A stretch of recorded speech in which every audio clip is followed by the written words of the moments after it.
It's fantastic, because what tends to happen is people are genuinely asking questions. So what we have to do is say, what is it you're worried about? What is your concern? And for virtually every concern people have, we've got a response or an answer. People ask you questions like, do you have to change my registration number on my car? And you think, I haven't heard that yet from Better Together, that we have to do that. People coming to the stall, we have a steady flow of people. Most people coming to the stall have already made up their mind. What I'm also pleased to say is it's also been very good-natured here, because I think it's very important that we do keep this a very civil internal discussion, because no matter what happens on the 18th, we are still all going to be Scottish, and we need to work together for the betterment of Scotland. The Royal Highland Show, we're hoping to get a lot of support because we believe we have a very strong argument when it comes to farming. For example, in the European Union, where we get a lot of our common agricultural policy funds, we've got a very strong voice. We're one of the biggest nations in Europe. We've got the third highest number of votes, joint highest number of members in the European Council, which really make decisions on our farming funds in the future. There's a great deal of concern at the moment with the rise of the UKIP organisation, especially in England, that there will be a referendum coming up soon, and Scotland may well be taken out of Europe very much against their wishes by a very much larger voting population in England, which I think that could have a devastating effect on Scottish agriculture. UK is our marketplace. We sell far more of our produce into the UK than the rest of the world put together.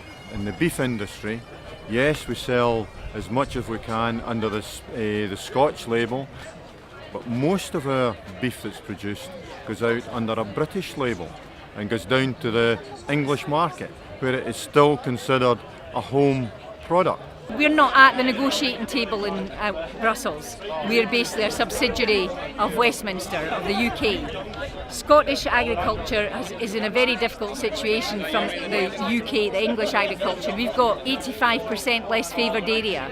So if we want to support farming in Scotland, we need help and support to maintain hill farms and all the rest. England are totally opposed to subsidy, and they're wanting to change the way farming is managed. They're moving towards GM, we're against GM. So at the moment at the negotiating table, we are being represented by people who don't understand how we produce food in Scotland and what matters to us. The Westminster government have negotiated us to the bottom of the league table. If we lose our membership of the United Kingdom, we then are on the same footing as the Republic of Ireland, and we would be an outside country importing into England, which is still possible, but the Irish get 50 pence a kilo less at the farm gate for their beef. That, I think, in itself is a big enough reason. Lamb market's exactly the same. Much of our lamb is sold as British down south. And why would you want to cut off 90% of your home market? What we've got in Scotland is real access to the government. Scotland is a natural larder, a land of food and drink. We've got a government who are very positive about Scottish food production, Scottish food exports, but we're not getting anywhere in Europe. We're not allowed to market our meat in Japan and China because that's not a priority for the Westminster government. Well, if we're independent, we wouldn't have a stronger voice in Europe. We wouldn't have the strength and stability of the United Kingdom to rely on. We get a great deal out of the United Kingdom, especially in farming funds. We get the most out of any of the 4 countries in the United Kingdom in common agricultural policy funds, and farmers all over Scotland get to sell their produce to the rest of the UK at no trade barriers, nothing at all. It's not about saying everything's going to be great, but everything is going to be up to us, right? We'll have control over our own destiny.